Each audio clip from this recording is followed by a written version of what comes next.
Hey, so we're here with Rolf Ebeling, and you're with the User Experience Group. Yes, I do work in the design and research part of Windows. How long have you been at Microsoft? Well, I think today it's just a shade over 18 months. And so when you started, you got handed a pretty tall order. Yes, I had been at the company for only a few months, and there was an opportunity to do some motion graphics work for the boot animation for Windows 7, so I walked into it. So, condensed, you are the guy who came up with the animation for when Windows 7 starts up. I'm the guy who executed a lot of it.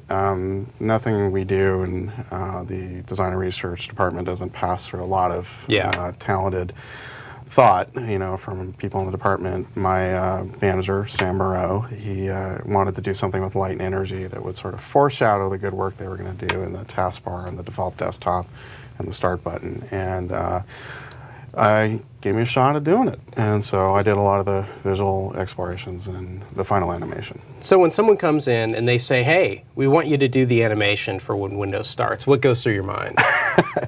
The funny thing is, I can remember very distinctly Sam kind of leaning into my doorway and going, well, how good are you with motion graphics? And it's one of those moments when you start at a new job, there's a moment of terror and excitement. You're never going to say, oh, I'm not very good at that. You have to take it on. And I took it on, and I think what happened was I had a proof of concept based on a lot of the brainstorms Sam and Stefan and Mike Gilmore and I, people in our department, had done, or we got together and did this, and it caught on. It got people, and I think that's the point when I realized that this might happen. So what are the things that you need to consider when you're doing a startup animation for Windows? Well, you don't ever want to lose sight of the basic truth that you need to start up that computer fast. So any design that we would do should not impede progress whatsoever. And so one of the things that I always kind of wondered is, does that animation slow down the boot time of my computer? Absolutely. And it doesn't. It's loading the kernel and the critical drivers. Correct. And you have to keep the size small for these, right? Yeah, and that was one of the really nice technical advancements we made in this. Yusuf Barakat, who was working in development on this, he and his group were able to increase the resolution that we were working with and also the color bit depth. So it went from, I think, 16-bit color all the way to full 24-bit color, which 32-bit. 32, yeah, in fact, and it increased the palette I had to work with, particularly with light and energy. Yeah, that's got to be helpful. Yeah, so he was able to do this in a way that wasn't going to impact the good work that the kernel team was doing to improve the overall performance of boot. Long story short, that animation will never stop your computer from booting up as fast as it possibly can. In fact, if your computer boots fast enough, you won't even see the whole animation, right? In fact, during the launch day, I was watching the coverage, and I noticed that Steve Ballmer was opening up a brand new laptop that was noted for its boot speed, and it blew right past the animation right to the desktop. And that was like the... So you kind of... honestly, it was about the best thing I could see. That meant that the work we had done, we had done beautiful work for people who were going to be there for that moment, but it didn't stop. But your 7 seconds of fame turned into 2 seconds of fame. That's not a problem. Yeah. And so that's one of the 7s in Windows 7, is that animation at 7 seconds. Yeah, it's 105 frames total, and it's meant to run 15 frames per second. That adds up to 7 seconds. And so is it an AVI that plays, like a video, or is it a bunch of still images? It's 105 still TIFF images, actually. They're 200 pixels by 200 pixels, and they fire off in a sequence that, again, going back to Yusuf, they were able to do some code that would guarantee a good frame rate. Yeah. The possibility. So, and what's nice it's bumped up from Vista. Right? Correct. Yeah. Yes. And it's nice. The first 4 seconds run in a linear fashion. That's the firefly or the motes of light coming together. And then the last 3 seconds will run in a cycle. As long as it's needed, and hopefully that isn't. So if I've got an old machine that's got a longer boot, it'll just keep cycling through that like a loop. And we designed this experience, or engineered this experience, really to be pleasant for the fast and the not as fast. Yeah. And one of the things that I didn't even notice until I read it last night is that there's no sound in this. That's right. And what we did was, in part of this process of not interrupting the good work they were going to do to make the overall boot, is we found that since if we could have a greater color depth and a little bit more richness to the frame rate, that a lot of the weight of introducing the system could be shifted to this boot animation. And in doing so, we were able to take a few stages out. The Vista Pearl, we were able to remove that and still have, you know, a good branding experience in the beginning, as well as decoupling the sound from that graphic appearing. By doing that, we removed, you know, a few speed bumps getting to that logon screen, and that's where the audio will fire. When the animation starts, the drivers aren't even loaded at that point. Correct. You don't even have graphics drivers loaded at that point. Yeah. What kind of challenge is that? Well, again, it was a matter of working within the confines of that 200 by 200 and knowing that the frame rate, you know, was not going to be, you know, like high def video. It was going to be 15 frames per second, which considering where you are in the system, that's actually quite good. Yeah, and it's a CPU driving these images, so.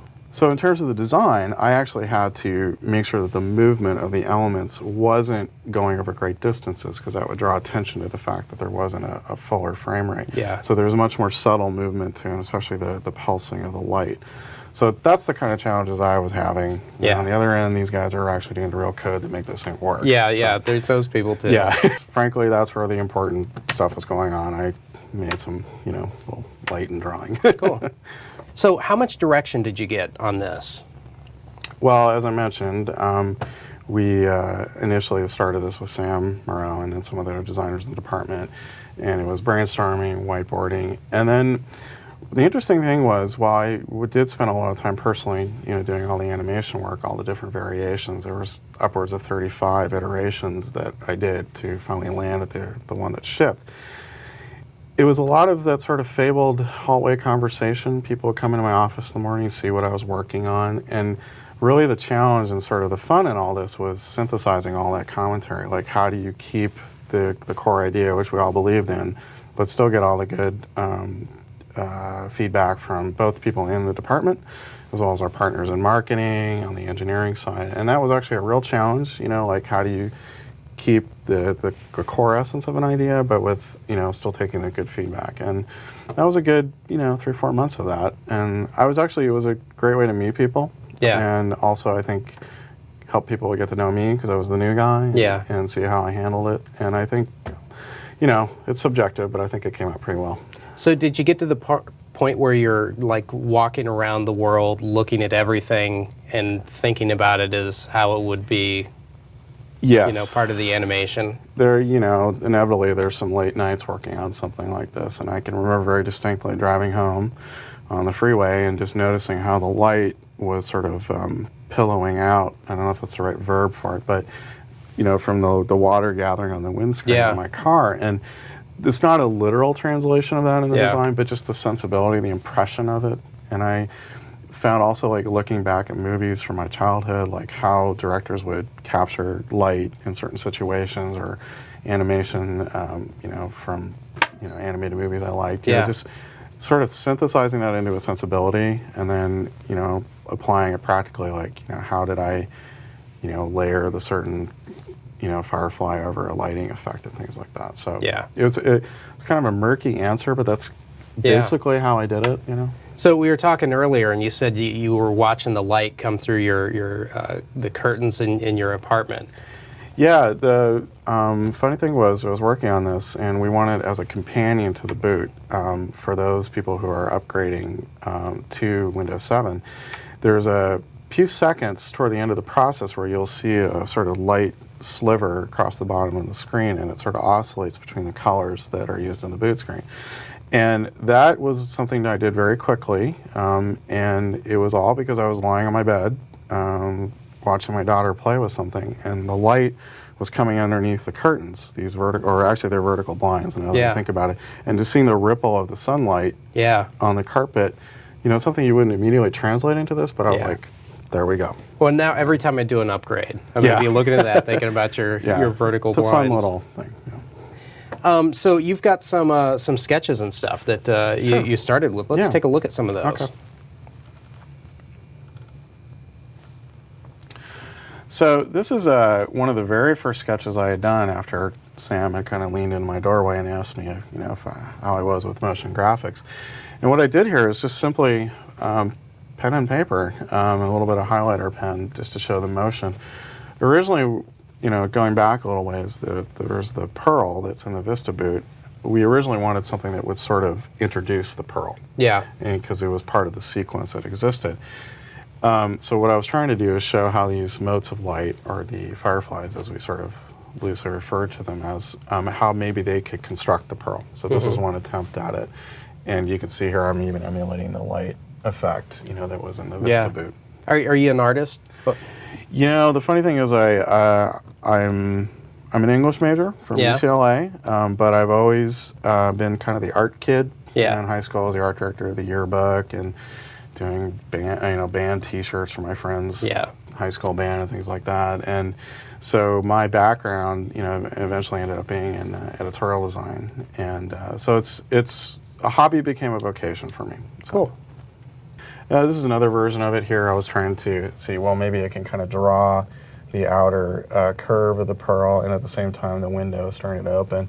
And again, you started to see a little bit of the idea that it's less of a flag, but more of a light source. Yeah. Same variation again. Here it's just, I was thinking more of an arcing option like this. And again, you'll notice I'm trying to do movement that's minimal so that you can work with a frame rate that's less than you would expect, like in a 24 frame or 30 frame film or television.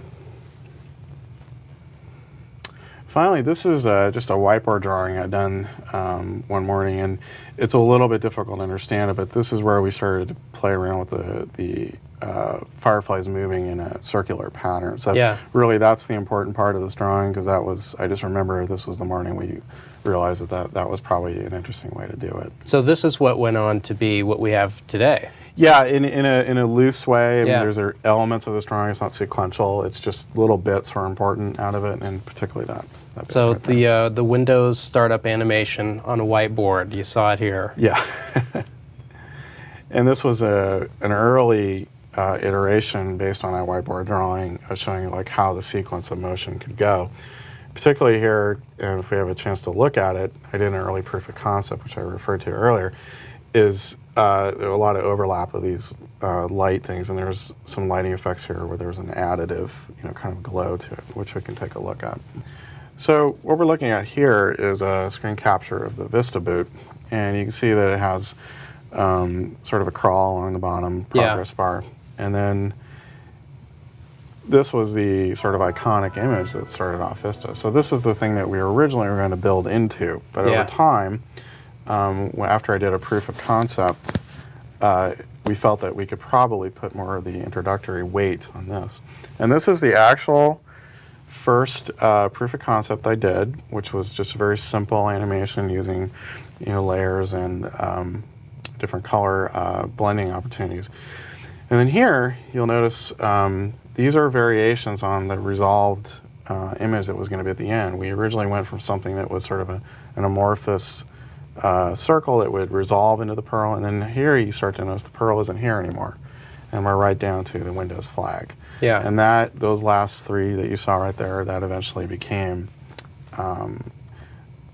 almost the final version. It was just some minor variations. And what application do you use when you're at this stage? It's using After Effects, the Adobe product, and a little bit of Photoshop too.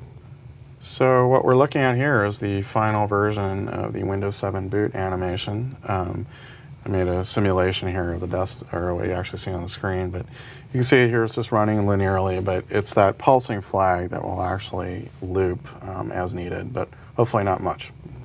Thank you for your good work there. Well, I have to thank all the people I worked with and partnered with on this. That little 7 seconds animation wouldn't happen with a lot of good coding and program management and good input from my coworkers. Well, it's cool to see the story behind this, so thanks for telling us about this. Happy to.